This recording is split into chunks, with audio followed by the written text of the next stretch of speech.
Спасибо. Я буду говорить об одной конкретной краевой задаче для одной системы интегродифференциальных уравнений. Это система вида 1. Здесь U – это неизвестная функция от двух переменных вещественных t и x. Здесь присутствуют матрицы A0, A1, D0, D1. Это n на n матрица. Сама функция U является n-мерный вектор функции. Также присутствуют здесь две функции f2 и f3, которые являются линейными по всем своим переменным. Ну и решение вот этой системы мы хотим, чтобы оно было по x 2π периодическим. Что мы хотим понимать вот у этой краевой задачи? Мы хотим понять динамику этой краевой задачи в окрестности нулевого состояния равновесия. Как мы это будем изучать? Развиваясь задача, она появилась при рассмотрении некоторых полносвязанных систем осцилляторов. Подобные задачи также возникают в некоторых моделях, например, оптических лазеров. Есть модели популяционной динамики, также представленные в виде интегродифференциальных уравнений их систем. Но также иногда возникали при исследовании некоторых систем уравнений с запаздыванием, уравнений с частными производными параболического типа. То есть просто в какой-то момент стали возникать в работе вот такие задачи, и появился, в общем, запрос на то, чтобы начать нормально исследовать. Так вот, как мы... Ну, да. Кстати, вот есть у нас статья, даже две, где как раз период был единицей. Но здесь приняли решение 2π сделать. Буквально людей. То есть, получается, 2 это квадратично пол. Да. Это кубично. Да. Так, может, просто у нас так принято обычно делать, поэтому мы оставили так. Или как ты... Повторите еще раз. Или что ты... Давайте я пролистаю тогда сразу. Смотрите, вот здесь вводится фазовое пространство начальных условий, L бесконечность 0,2π Rn, с вот такой нормой, которая является существенной супремум от нормы функции u в Rn. То есть вот в таком пространстве можно доказывать теорему существования единственности, вводить понятие устойчивости и доказывать там теорему об устойчивости, там, допустим, по первому приближению. И, в общем, все необходимое. Он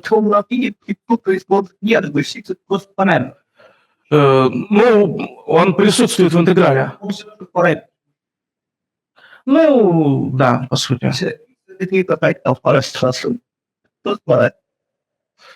Можно, я думаю, в какой-то степени так считать. Да, функции у нас решения по x периодические. Так вот, по поводу того, как мы будем анализировать динамику в окрестности нуля. Вот хорошо изучена ситуация, когда вот этого интегрального слагаемого нет, и когда неизвестная функция зависит только от t. Когда имеем систему обыкновенных дифференциальных уравнений, там устойчивость нулевого решения определяется, в общем, линейной частью по теореме об устойчивости по первому приближению. Там, в случае, если собственные числа с отрицательной вещественной частью, то нулевое решение асимптотически устойчивое. И если у нас, там, допустим, матрица А0 имеет какое-то количество собственных значений на мнимой оси, то тогда теорема об устойчивости по первому приближению не работает. И вот с помощью вот как раз таких систем можно исследовать некоторые простейшие бифуркации, там, например, бифуркация Андронова-Хопфа или там даже что-то более простое. И вот, в общем, в случае, когда у нас есть собственное значение на мнимой оси, мы знаем, что существует инвариантное многообразие в окрестности нуля, на котором динамика описывается более простым уравнением, которое называется нормальной формой. И, в общем, суть том, чтобы взять вот эту вот концепцию исследования нормальных форм и перенести их на вот такие краевые задачи. Давайте для начала рассмотрим вопрос об устойчивости нулевого решения вот этой краевой задачи 1.2.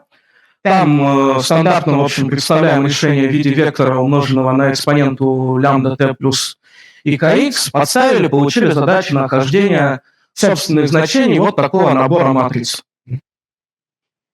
Если мы, это бесконечный набор матриц, если мы посмотрим на него, там в интеграле у нас стоит экспонента ИКС, берется интеграл, но поскольку экспонента такая, это у нас периодическая функция, то можно заметить, что если k не равно нулю, этот интеграл нулю просто правильно. И у нас остается матрица А0 плюс эпсилон А1 плюс D0 плюс эпсилон D1. Наоборот, это если k равняется нулю, тогда интеграл от единицы будет. А если k не равно нулю, остается только А0 плюс эпсилон А1. Эпсилон здесь, не сказал, это малый параметр. И таким образом устойчивость нулевого состояния равновесия, по сути, определяется двумя матрицами. Это матрица А0 и матрица А0 плюс D0. Если собственные числа с отрицательной вещественной частью, нулевое решение асимптотически устойчивое. Интересно, что происходит, когда у нас возникают критические случаи. Мы рассматривать будем два следующих критических случая. Первый – это, пусть, вообще в обоих случаях, мы говорим, что матрица А0 плюс D0, что у нее все хорошо, что все собственные значения у этой матрицы находятся в левой комплексной полуплоскости. И будем рассматривать два критических случая на матрицу А0. Первый, когда А0 имеет простое нулевое собственное значение, все остальное слева. И второй случай, это когда А0 имеет простую пару чисто мнимых собственных значений, и все остальное также слева.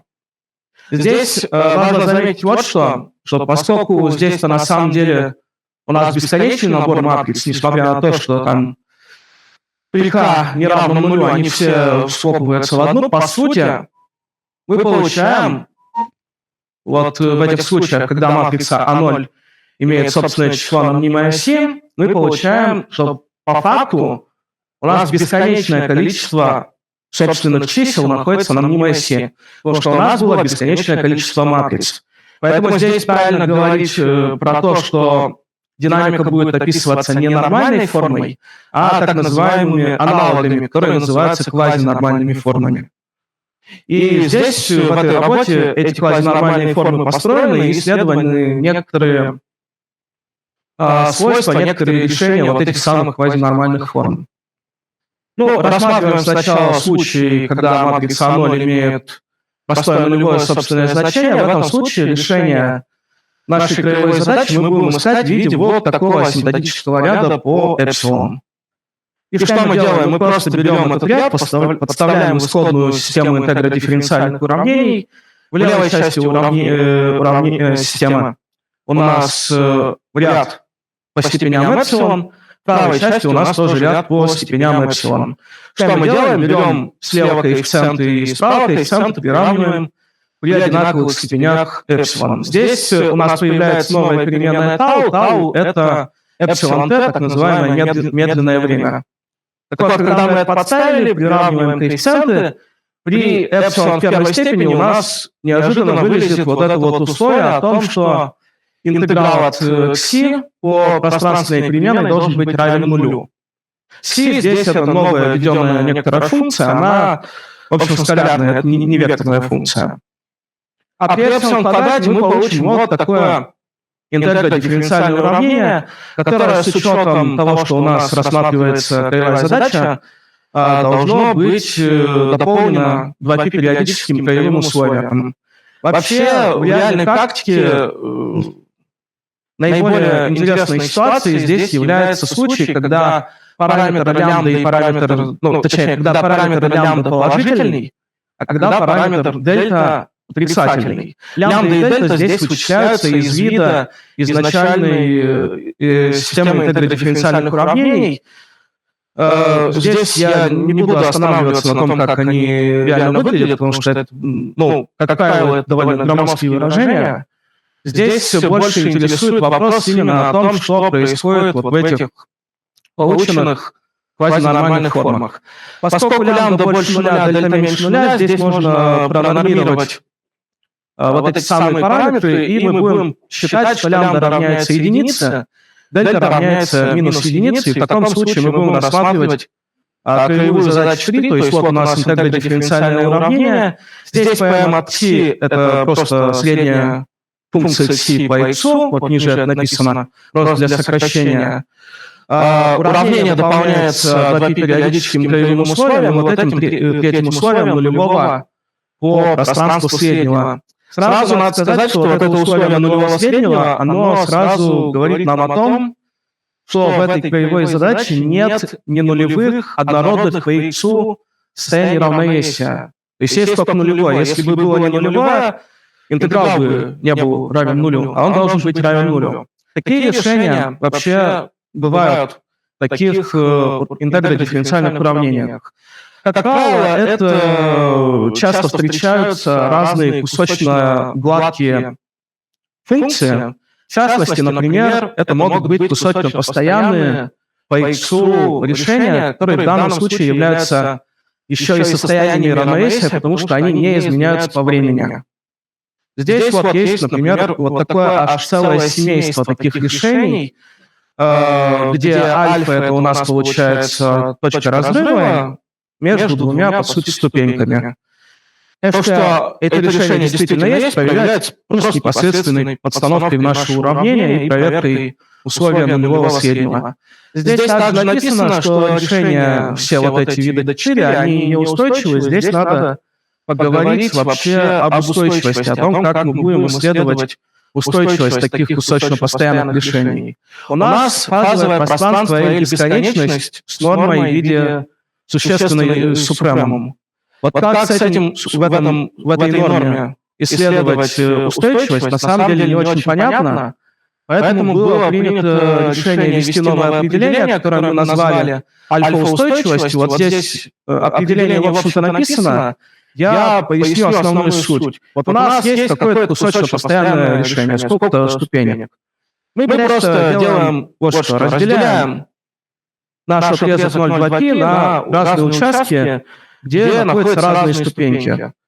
Каждую эту ступеньку мы к ней добавили какое-то малое возмущение и начинаем просто исследовать устойчивость каждой ступеньки на ее соответствующем участке постоянства. Вот это, по сути, есть альфа-устойчивость. А на самом деле можно даже формально доказать, что из определения альфа-устойчивости будет следовать и устойчивость в пространстве или бесконечность. Наоборот, не верно, но нам достаточно, в общем-то, в ту сторону. Ну и также здесь есть определение и асимптотической альфа-устойчивостью. Оно также здесь на слайде имеется. Ну и тогда, имея вот это определение, мы можем применить теорему устойчивости по первому приближению и исследовать устойчивость вот таких кусочно-постоянных решений. Как мы это делаем, вкратце пишу. Вот у нас представляем решение квазинормальной формы вот в таком виде. Просто берем нашу, получается, кусочно-постоянную функцию, добавляем малое возмущение. Из условия нулевого среднего у нас естественным образом вылезает вот это. Дальше просто подставляем уравнение, откидываем всю нелинейность, получаем в данном случае систему из двух интегродифференциальных уравнений вот такого типа. Учитывая как раз вот это свойство нулевого среднего, мы можем, скажем, интеграл от 0 до альфа выразить как минус интеграл от альфа до 2π и получить, по сути, два независимых между собой интегродифференциальных уравнения.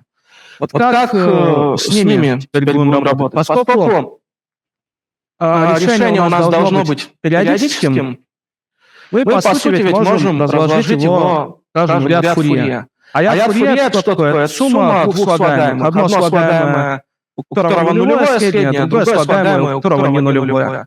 Ну и мы по факту вот это и делаем. То есть представляем нашу каждую этажитую как это G0 плюс это G1, где это G0 на своем участке имеет нулевое среднее, и подставляем, получается, вот в эти полученные два интегродифференциальных уравнения.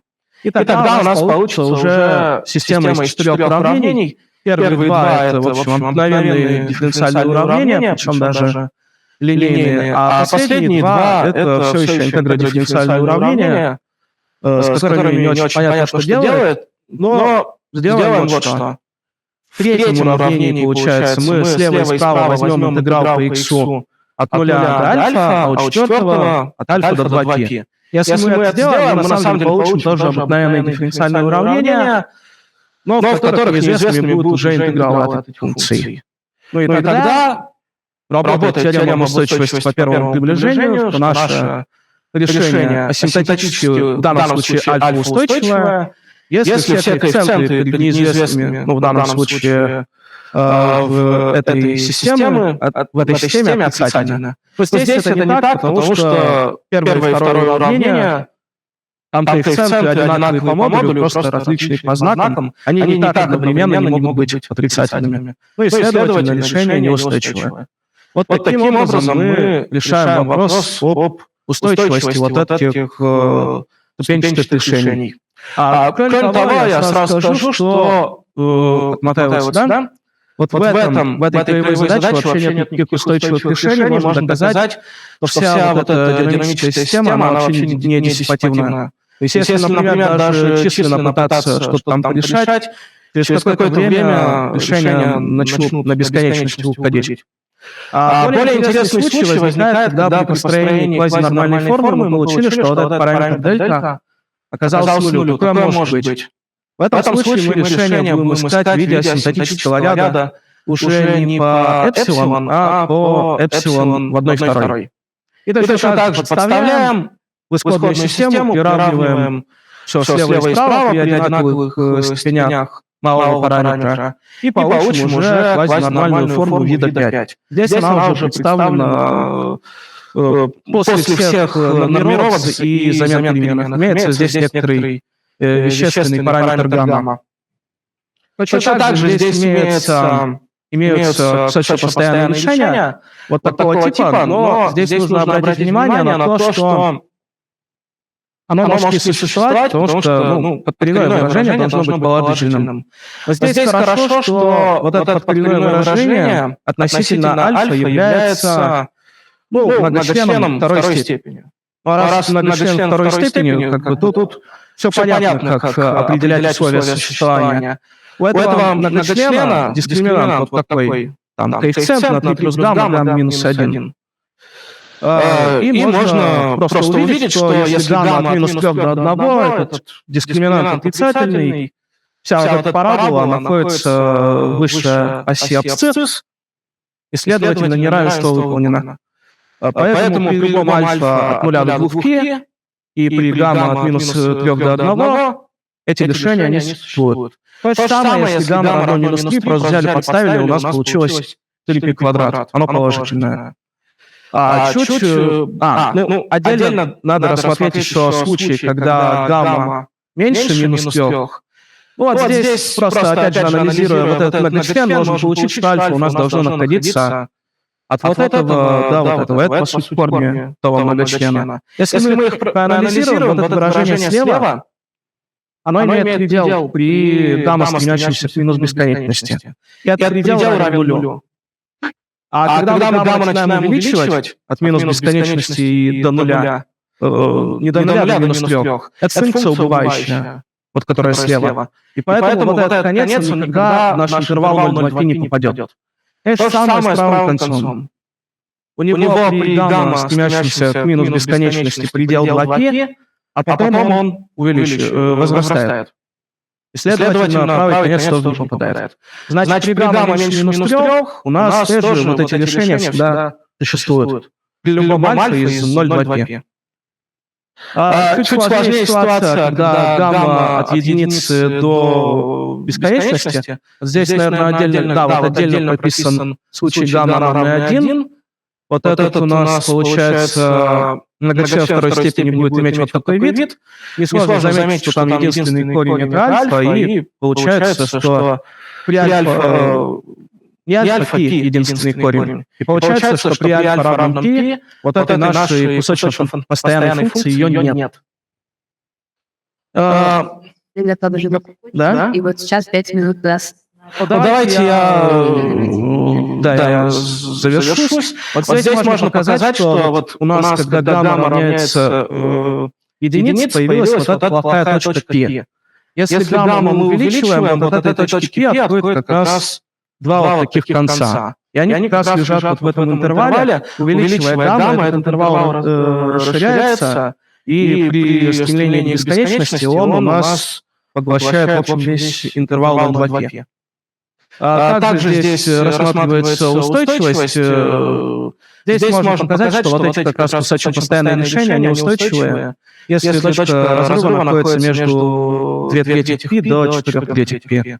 Вот, например, решение устойчивого. Здесь как раз кусочно-постоянная функция нарисована. Немного ее пошевелили, получили, в общем, ее же самую. Это просто численный результат. А вот, например, когда она неустойчива, и получилось так, что она развалилась у нас на кусочно-постоянные решения, но уже вот такие более сложные, имеющие несколько ступенек. Вот отдельно еще случай рассматривается парой числомимых собственных значений, построена квазинормальная форма. Вот она такого вида имеет. Но здесь это уравнение, оно комплекснозначное. Также удается показать наличие кусочно-постоянных решений, причем они уже являются периодическими по времени. Они не всегда существуют. Вот здесь, например, значение когда есть, а вот здесь, например, при каком значении параметров есть участок альфа, где у нас решение не существует. Ну, вот, например, скажем, устойчивый вот такой кусочно-постоянной функции, а вот, например, неустойчивый. В принципе, это самое основное, что я хотел показать.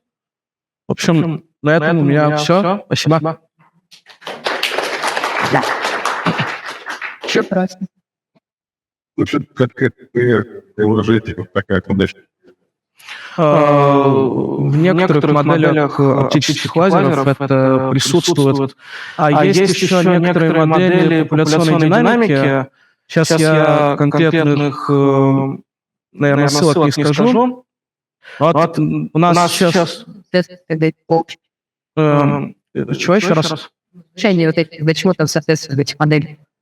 Аналогичным решением. Да, есть теорема соответствия, что если квазинормальная форма имеет состояние равновесия или периодическое решение, то ему соответствует в исходной кривой задаче некоторое как бы решение, которое может быть... Это существующее. Да.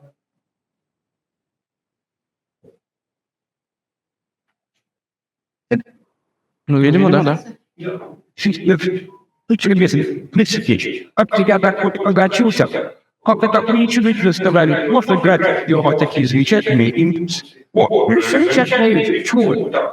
Сколько? Когда я воспалил? Я имел в виду, что вот это вот решение неустойчивое. Я это хотел сказать. Устойчивое получилось вот это какое-то. Да. Ну, вот здесь точка разрыва в единице, а у нас область устойчивости, когда разрыв между 2 пинатки до 3 пинатки. Вот просто вы говорили о лазерах. Это означает, что лазер Ну да. Есть модели вот лазеров, да, как раз, где вот такие картинки рисуются. Спасибо, потом даем еще.